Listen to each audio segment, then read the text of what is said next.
오늘 설교 제목은 돌이켜 화해하게 하시는 이 시대 교회의 사명과 정체성이라고 했고요.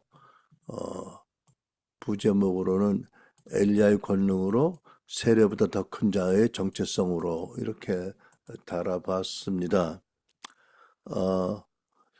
여러분, 우리가 이 시대 교회가 많은 일을 합니다. 대내적으로 제외적으로 많은 일을 하고 많은 사역을 하고 있는데 어, 이 시대 교회를 향한 하나님의 크신 부르심이 무엇이냐를 생각해 본다면 오늘 다룰 두 개 서로 다른 말씀 속에서 하나의 흐름으로 하나로 이렇게 그 모양이 그 모습이 드러나는 것을 볼 수가 있습니다. 그 중에 하나는 말라기 4장이고 또 하나는 누가복음 7장인데 누가복음 1장에도 같은 내용의 비슷한 내용이 기록되어 있지만 말라기 4장을 보면 우리가 잘 아는 말씀이죠. 보라, 여호와의 크고 두려운 날을 이르기 전에 내가 선지 엘리야를 너에게 보내리니 그가 아비의 마음을 자녀에게로 돌이키게 하고 자녀들의 마음을 그들의 아버지에게로 돌이키게 하리라. 돌이키지 아니하면 두렵건대 내가 와서 저주로 그 땅을 칠까 하노라. 아멘. 네. 참 엄미한 말씀입니다. 그러니까 하나님께서 구약의 마지막 예언자를 통해서 먼저 가정에서 세대 간의 마음을 돌이켜 화해하게 하도록 내가 엘리야를 마지막 때 보내겠다 이렇게 말씀하셨어요. 그리고 이 말씀은 언약은 약속은 세례요한으로 더불어서 이루어진 바가 있고 또 이어서 계시록의 두 증인으로 말미암아 이루어진 바가 있고 이제는 마지막 때 교회를 통해서 이루어지게 하신다고 믿습니다.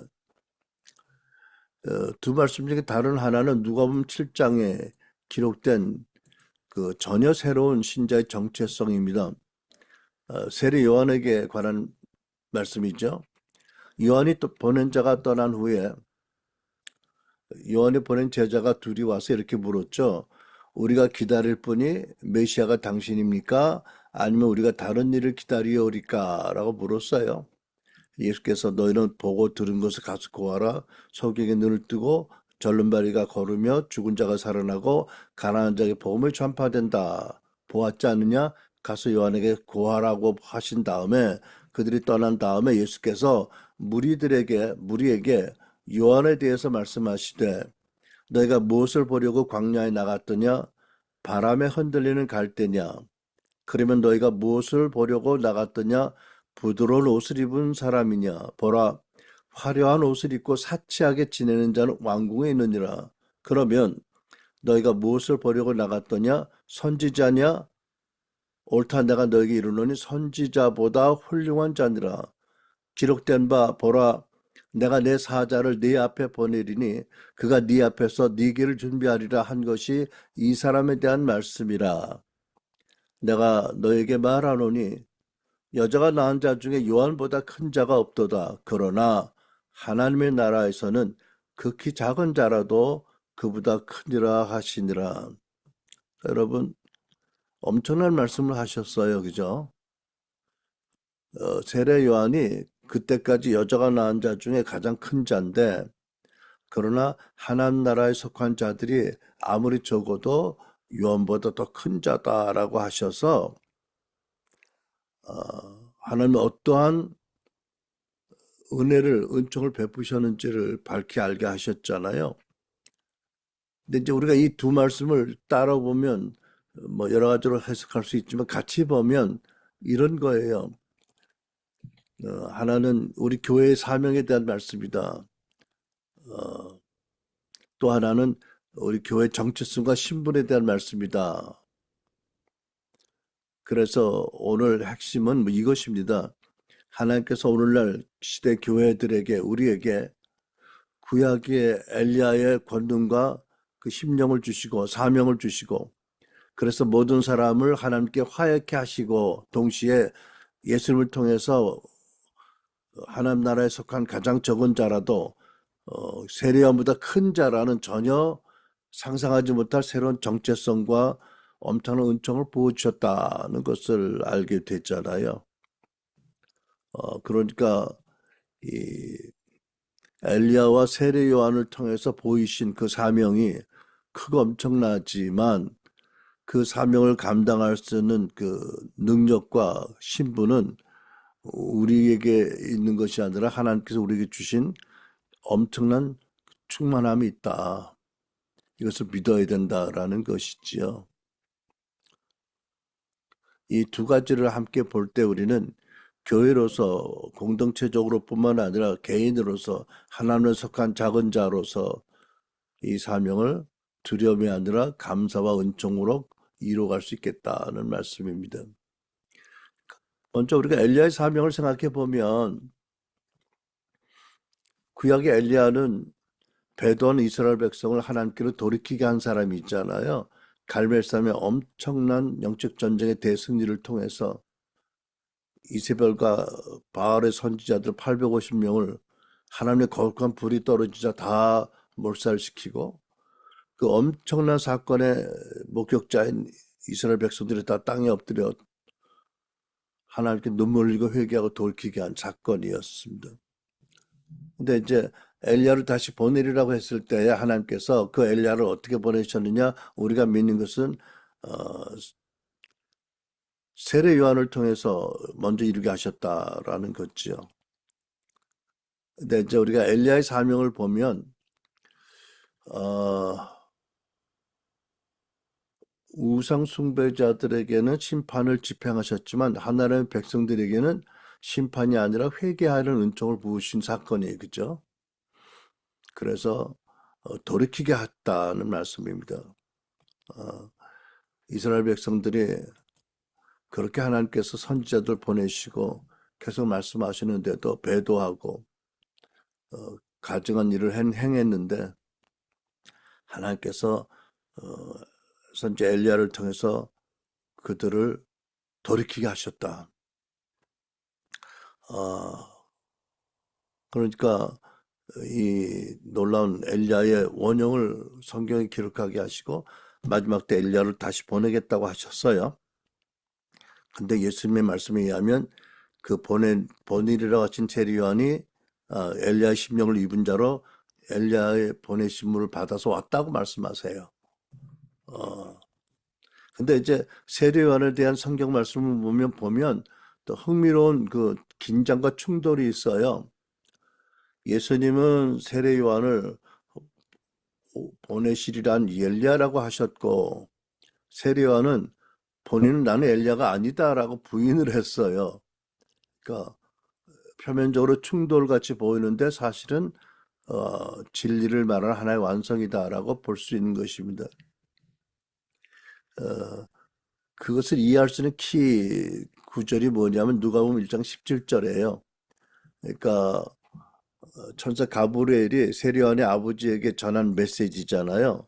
그가 이제 뱃속에서 있는 태어날 아이가 또 엘리야의 심령과 능력으로 여기 또가 있잖아요. 그죠? 의미심장하게 또라는 그런 말씀이 있습니다. 또 그러니까 첫 번째 보낸 선지 엘리야가 있고 또 다른 엘리야가 엘리야의 심령과 능력으로 세례 요한을 보내신다는 말씀이잖아요.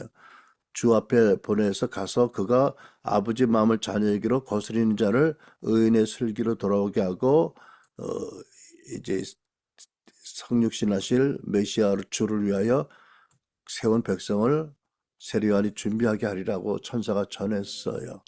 여기 보면 엘리야의 심령과 능력이라고 쓰잖아요. 그죠? 그러니까 무슨 뜻이냐면 세례 요한은 뭐를 부인했냐면 많은 그 당시 이스라엘 사람들이 불병거를 타고 승천한 엘리야가 다시 올 거를 믿었거든요. 그러니까 세례 요한이 활동한 걸 보고 당신이 혹시 그 불병거를 타고 승천한 엘리야가 온 거냐 하고 물으니까 세례 요한을 아니라고 한 거예요. 인격적으로 다른 거잖아요. 그죠? 그 엘리야가 다시 환생한 게 아니라는 말이죠.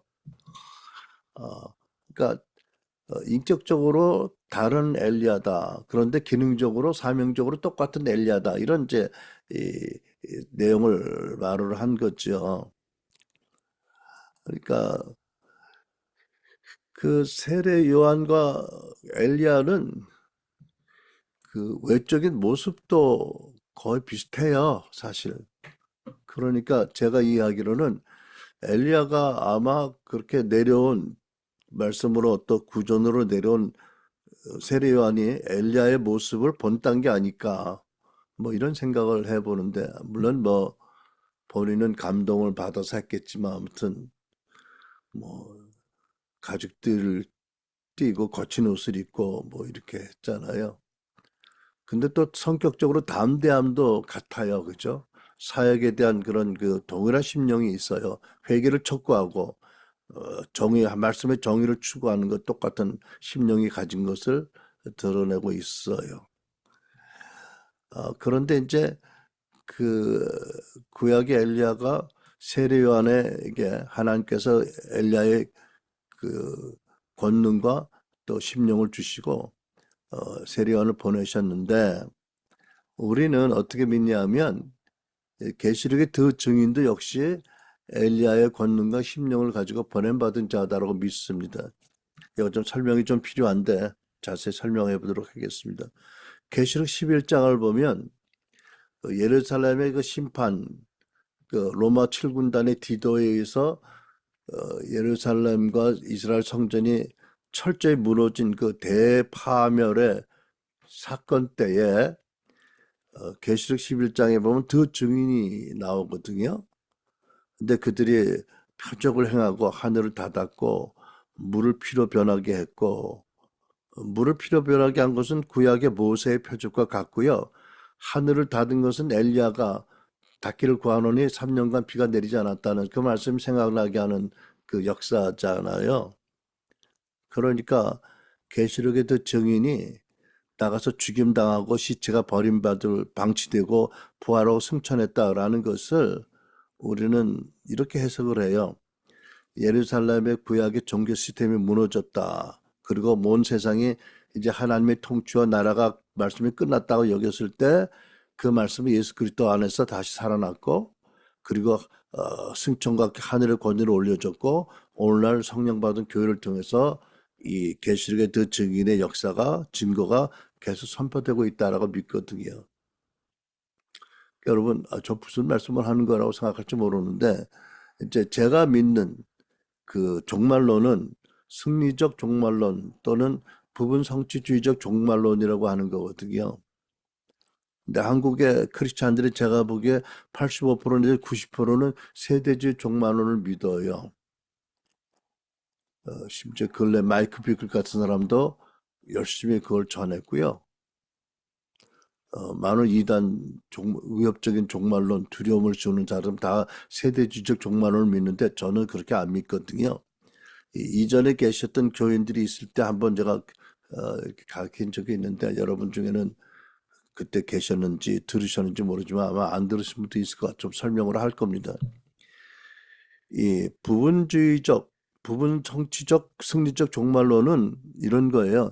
계시록의 상당 부분이 최소한도 14장까지는 서로 세례 요한의 상해와 그 직후 1세기에 이미 이루어졌다. 그리고 이제 14장 이후에 이제 현재까지 이루어지는 내용이 있고 그 다음에 이제 15장, 19장부터는 앞으로 이루어질 것이다라고 계시록을요 이렇게 세 등분으로 해서 나누는 거예요. 부분적으로 14장까지는 이미 예루살렘의 멸망과 함께 이루어진 사건이고 그 다음에는 이제 현재 이루어지는 내용을 말하고 있고 마지막에 이제 19장, 20장은 마지막 때에 이루어질 것이다라고 이렇게 구분해서 보는 관점이에요. 그러니까 1장에서 3장 보면 이런 내용도 있잖아요.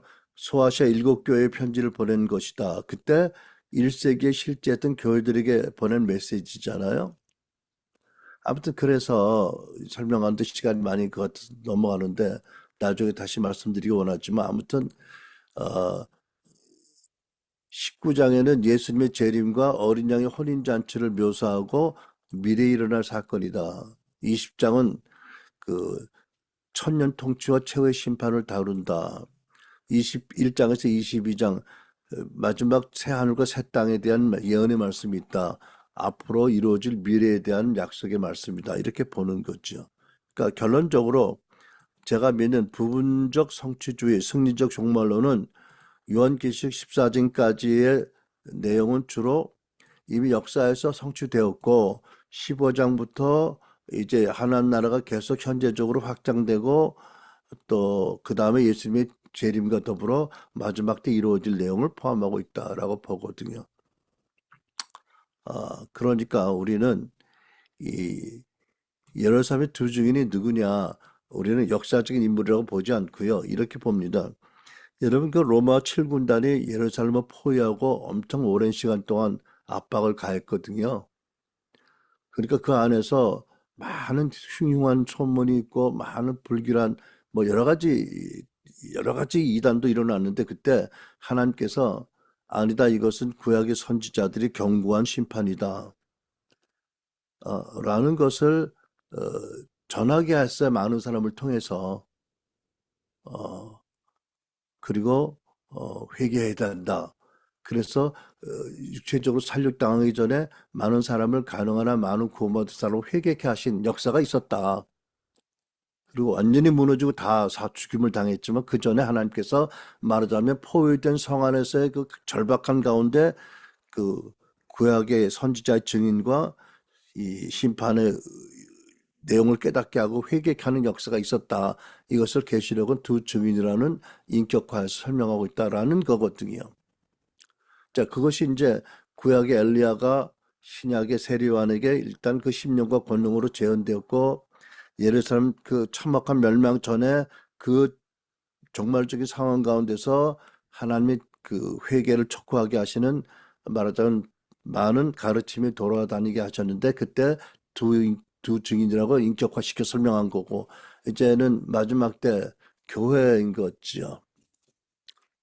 어, 우리는 교회에게 하나님께서 이때 엘리야, 세례 요한, 그 계시록의 두 증인의 그 사명을 주셨다 믿습니다. 그래서 예수님께서 어, 요한보다 큰 자가 없는데 여자가 낳은 자 중에 하나님 나라에 속한 너희는 하나님 나라 극히 작은 자라도 그보다 크다, 요한보다 크다고 말씀하신 거거든요. 왜? 교회에게 엘리야에 주신 말라기의 그 예언이 이루어지도록 사명을 주셨기 때문에 사명을 감당한 신분을 주셨다라고 꼭 집어서 말씀하신 거라고 믿습니다. 그게 뭐가 다르냐? 여자가 그 당시까지 낳은 사람 중에 가장 큰 자가 세례 요한이다. 근데 우리가 더 크다. 예수님과 하나님 나라 옮겨왔으니까. 뭐가 다르냐? 다른 게 많지만 우리가 이미 알고 있는 것 외에 가장 중요한 것을 설명하자면 세례 요한은 예수가 구약에 예언한 메시아라고 증언한 사람이 있잖아요. 바로 그리고 예수님의 그 공생의 사역 그 회개와 복음을 선포해 하나님 나라 사역을 하기 전에 백성들의 마음을 준비시킨 역할을 했잖아요. 근데 세례 요한은 예수님이 십자가의 죽음을 보지 못하고 순교당해 죽었어요. 그죠? 부활에 대한 소식을 못 듣고 죽었어요. 그리고 성령을 못 받았어요. 우리가 받은 성령을. 그런 차원에서. 그리고 우리가 에베소 3장에서 사도 바울을 통해서 기도하게 하신 바 속사람이 치유되고 은혜와 사랑으로 속사람이 강건해지고 믿으면 예수께서 우리 마음에 거하시게 한다는 약속을 받지 못한 사람이 있잖아요. 그런 점에서 우리는 그보다 크다는 거예요. 근데 여러분 이거는 하나님의 말씀에 대한 믿음으로 우리가 받아들일 겁니다. 그렇죠? 이거는 우리 각자 믿음의 반응에 따라 다를 수 있어요. 여러분 물론 이렇잖아요. 사도 바울의 예를 들면 자기는 죄인의 괴수래. 그런데 내 안에 그리스도가 계셔서 살아 역사하고 말씀하신대. 우리 두 가지가 다 우리에게도 해당되는 진리거든요. 여러분 어떻게 생각하세요? 여러분도 스스로를 죄인의 괴수라고 고백할 때가 있나요? 고백하셔야 되지요. 그래야 우리에게 베푸신 구원이 얼마나 크고 놀라운지를 깨닫게 되고 정말 절대적인 감사로 하나님을 섬길 수 있잖아요. 그죠? 근데 동시에 하나님께서 부활하신 예수님이 승천하신 예수님 너희 마음에 거하시도록 너희는 속사람을 치유받고 속사람을 강건하고 믿어라. 그러면 그 주님이 너희 마음에 거하셔서 어마어마한 사랑과 하나님 충만을 보여주시라는 약속 또한 믿어야 되잖아요. 이 동시에 이 진리를 믿는 것이 어려운가요? 인간적으로는 인본적인 생각으로 어려울지 모르지만 진리 앞에서 우리는 다 아멘 합니다. 어, 여러분 이런 이해가 도움이 될지 모르겠어요. 한 나라 왕국에 두 사람이 있었습니다. 유명한 한 사람은 그 나라를 수십 번의 위기 전투에서 구해낸 용맹스럽고 지혜로운 장군이에요. 다른 한 사람은 이제 막 태어난 1년 전에 태어난 왕세자예요. 아직 한 일이 하나도 없어요. 너를 왕이 선언합니다. 이 나라의 모든 것을 이 왕세자가 상속받을 것이다. 장군이 아니에요. 그죠? 여러분, 세례요한은 하나님 나라의 위대한 영적 장군입니다. 그럼 우리는 예수 그리스도 안에서 하나님의 언약의 왕세자들입니다. 그죠? 그리스도의 피로 성령으로 입양된 자들이에요. 우리가 큰 거잖아요. 그러니까 우리가 어떤 인격 구조를 고매하거나 믿음이 탁월하거나 뭐 많은 것을 이루었기 때문이 아니라 하나님께서 너희는 이런 존재라고 선언하신 것을 믿느냐 안 믿느냐 차이예요. 그죠? 믿으시길 축복합니다. 안 믿는 게 겸손한 게 아니에요. 그죠? 아, 주여 나는 감당하지 못하겠습니다. 그저 식탁 끝에 앉아서 밥이나 먹게 해주세요. 이건 믿음의 겸손이 아닌 거잖아요. 그죠? 자, 그래서 우리는 우리에게 이것이 있다고 믿어야 됩니다.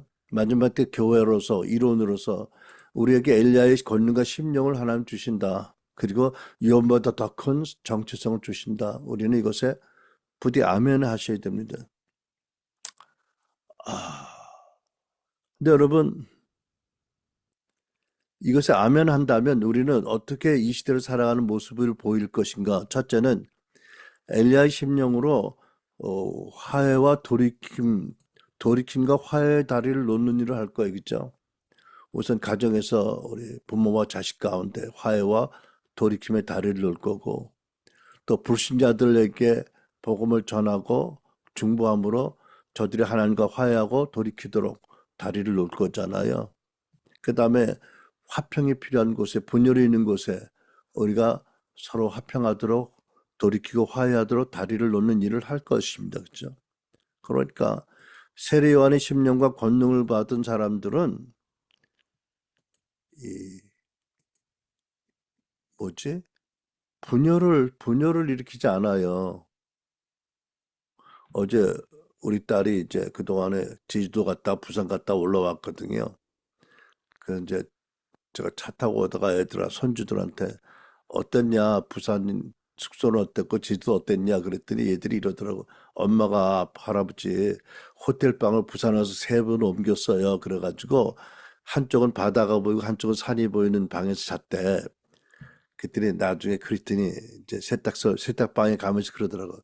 아, 그것들이 고자질을 하네. 그래서 무슨 고자질? 그랬더니 내가 호텔을 3번 옮겼다는 얘기를 했잖아. 그래서 그게 무슨 고자질이니? 엄마가 좋은 방에 재우려고 수고를 많이 했다는 얘기지. 그랬더니 저는 고자질, 뭐, 진심은 아니지만, 그죠? 그러더라고. 그러니까 이 세례안의 심령과 권능을 받은 신자는 절대 고자질이나 이간질은 안 할 거예요. 그죠? 화목케 하는 사명을 받은 자로서 살 거 아니에요. 그죠? 네. 그 다음에 어떻게 이것이 우리에게 적용되냐면 우리는 결핍이 아니라 이미 받은 어마어마한 풍성함에서 시작을 해야 된다. 그러니까 하나님께 어떤 은혜를 구걸하는 그런 모습이 아니고 우리가 상상도 못할 신분과 정체성을 주셨고 엘리야의 권능과 심령을 주시겠다고 하셨으니까 이것을 믿고 받아들이고 감사함으로 어떻게 살 것인가를 기도해야지 이것을 잊어버린 채 날마다 참 비참한 심령으로 구걸하는 건 아니다 이런 거지요. 물론 일용할 양식 주신 건 날마다 감사해야 되지만 내 얘기는 우리에게 이미 주신 약속하신 그 심령과 권능 그다음에 그 정체성을 받아들이는 믿음 가운데 감사함으로 그것부터 감사함으로 하나님 인도하심을 구하고 살아야 된다 이런 얘기죠. 여러분 이해가 되세요? 예, 한 아들이 있었습니다. 그 아버지가 돌아가셨는데 은행 계좌에 거액의 유산을 예금으로 남겼어요. 근데 이 아들은 그 이야기를 못 들었어요. 그리고 아들은 자립해서 오랫동안 혼자 열심히 살아갔어요. 근데 어느 날 변호사 사무실 연락이 온 거예요. 오시라고. 갔더니 어마어마한 그런 금액의 예금된 통장을 주면서 이게 당신 거라고. 그러니까 이 사람은 아버지가 그런 엄청난 예금을 남겨놓은지 모르고 살았어요. 그죠? 하기는 그렇게 살면서 열심히 자립하려고 애쓰고 하는 것이 결코 나쁜 건 아니겠죠. 아버지가 그걸 알아서 그랬겠죠. 혹시라도 바로 아버지가 돌아가신 다음에 이렇게 어마어마한 유산을 받았다면 혹시 허랑방탕할 수도 있긴 있었겠어요. 그죠? 자립적인 정신을 못 기르고. 하지만 우리는 우리가 교회로서, 교회 공동체로서 또는 교회 일원으로서 하나님 나라의 적은 자라도 우리의 어떤 사역의 출발점은 더 받아서 또는 더 많이 이루어서 하나님께 인정받기 위해서 노력하는 게 아니고 이미 은혜로 주신 어마어마한 사명과 심령과 권능을 받는 믿음으로 감사함으로 해야 된다. 그죠? 시- 생각이 바뀌어야 된다고 말씀드립니다. 그 다음에 또 한 가지 적용 원리는 뭐냐면 이 신분과 정체성이 능력보다 은사보다 앞서야 되는 거예요. 근데 우리가 여러분 이제 교회도 하나의 그 공동체 여러 가지 기능이 있는 공동체잖아요. 교회에서 여러 가지 일을 맡아서 열심히 살다 보면 1년, 2년, 3년, 4년 살다 보면 놀랍게도 사역에 가장 절박해서 늘 발등에 떨어진 불이 돼가지고 사역의 헐떡이다 보면 나에게 주신 약속, 정체성, 본질을 잃어버리기가 쉽거든요. 사람은 그렇더라고요. 한 번은 저는 오래전에 얘기인데 그 당시 소위 강북에서 가장 큰 십자가를 다룬 교회로 서울에서 알려진 교회거든요. 근데 그 교회가 건물이 7층인가 있어야 한강변이 있는데 몇 번 갔었는데 교회 안에 예식장이 결혼식장도 있어. 물론 필요한 할 수는 식당도 있고 많은 노인 프로그램, 많은 물론 가정주부 프로그램 같은 게 엄청나게 많이 있어요. 그러니까 굉장히 목사님이 존중받고 지역사회에서도 존중받는 분인데 한번 그 사모님이 오셔서 상담을 하는데 한마디로 이런 거예요. 나는 내가 누군지 모르겠어요. 그리고 어떻게 그걸 자각했냐고 그랬더니 어느 날 기도하러 갔는데 기도실에 들어갔는데 하나님께서 네가 없다고 하시더래요. 깜짝 놀랐대. 이게 무슨 말씀인가? 네가 없다. 생각해 보니까 남편의 사모로서 목사님의 사모로서 그 모든 프로그램 모든 일을 헌신해서 한 7, 8년 동안 정신없이 살다 보니까 내가 누군지 정체성을 잃어버렸다는 거예요. 내가 뭘 원하는지, 뭘 잘하는지, 뭘 안 원하는지 나는 누군지를 잃어버렸대요. 참 안타까운 일 아니겠어요, 그죠? 굉장히 이타적으로 사신 분이세요. 물론 하나님 영광으로 해서 그죠? 이웃을 사랑하기 위해서 했는데 참 이게 우리 한계죠. 그렇게 오래 살다 보니까 내가 누군지 몰랐고 하나님이 심지어 답답하시니까 네가 없다고 하셨다는 거예요. 그래서 우리가 명심할 게 있어요.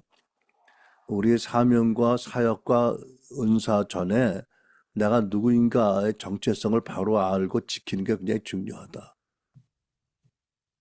이거를 잃지 말아야 된다. 여러분 명심하시기 바랍니다.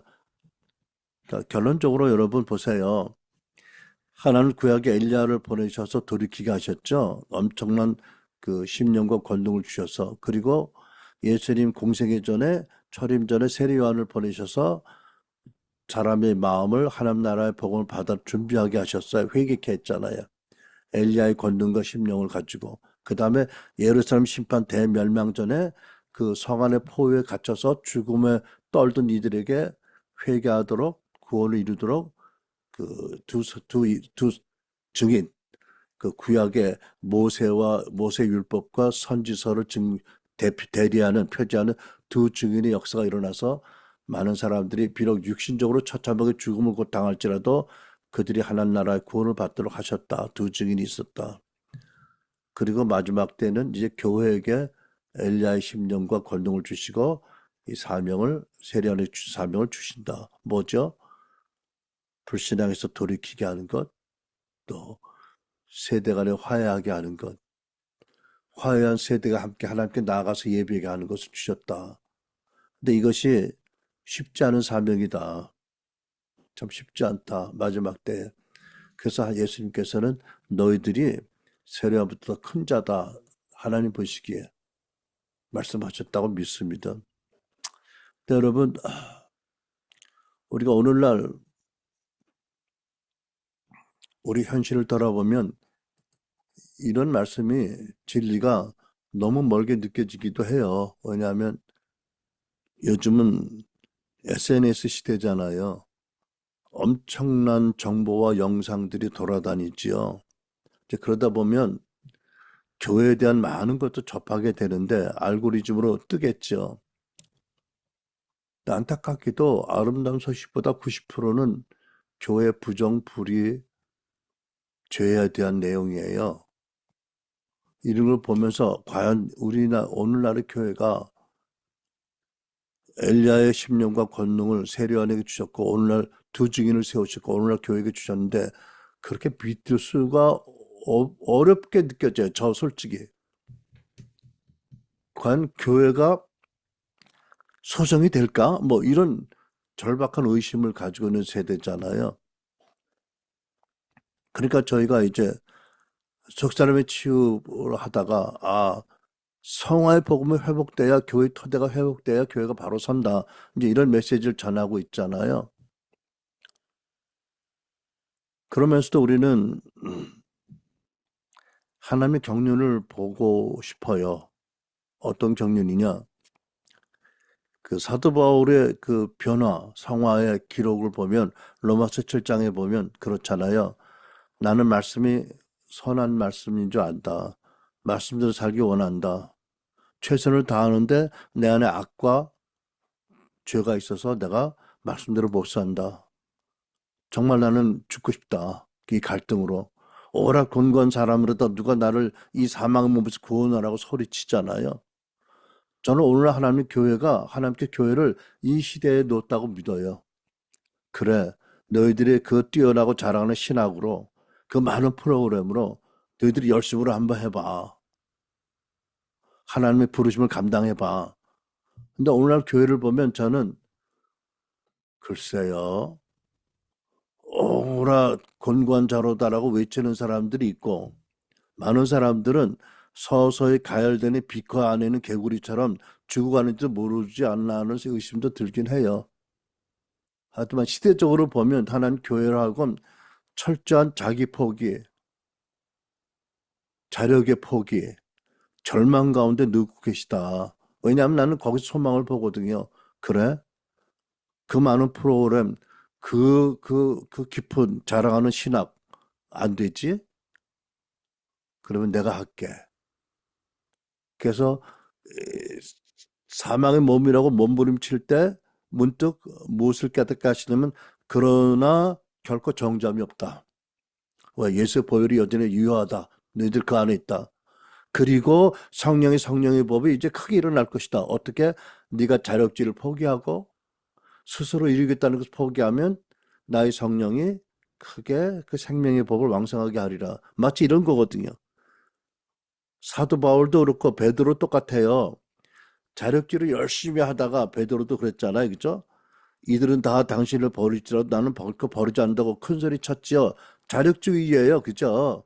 내가 하겠다는 건데 그러나 가장 처절하게 주님 앞에 배신하고 넘어졌잖아요.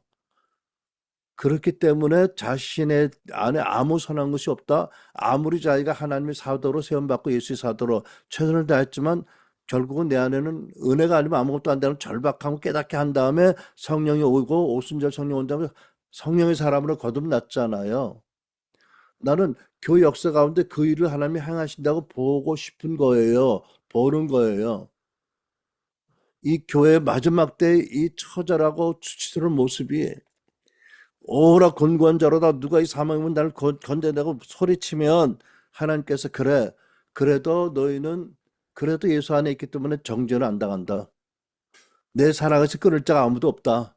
이제 내가 너의 자력지를 포기하고 나에게 전적으로 위탁하면 나의 성령의 강력한 성령의 법으로 내가 끌어갈 것이다. 초대교회 같은 놀라운 영광과 능력을 회복시킬 것이다 라고 말씀하신다고 믿거든요. 나 이거 안 믿으면 사역 못해요. 힘들어서 오늘날. 그것은 여러분 개인도 마찬가지라고 믿는 거예요. 자녀들과 화해도 힘들잖아요. 바깥에 우리 딸들이 딸은 하나고 손녀딸이 둘이고 손주가 자고 있는데 응접실에서 저 친구들하고 정말 화해해서 하나님께 나가서 예배하는 게 참 쉽지 않게 느껴져요. 그럴 때 저에게 스스로 뭐를 환기한다고요? 하나님이 엘리야의 심령과 권능을 요한에게 주었던 것처럼 너에게도 준다. 너는 천국에서 가장 적은 자라고 생각할지 모르지만 너는 그래도 세리야보다 큰 자다. 이것을 믿고 성령 안에서 지혜와 사랑 가운데서 화해하도록 돌이키도록 하고 함께 하나님께 나와 예배하도록 소망을 품고 해라. 나아가서 이 불의하고 타락한 세상에서 많은 사람을 돌이켜서 많은 사람이 하나님과 화해하게 하고 하나님께 예배드려 나와라. 그때 큰 복을 주리라는 말씀을 믿고 나가는 것이야. 여러분들 어떠신지 모르겠어요. 이건 저희 고백이고 저희 기도고 저희 믿음입니다. 기도하겠습니다.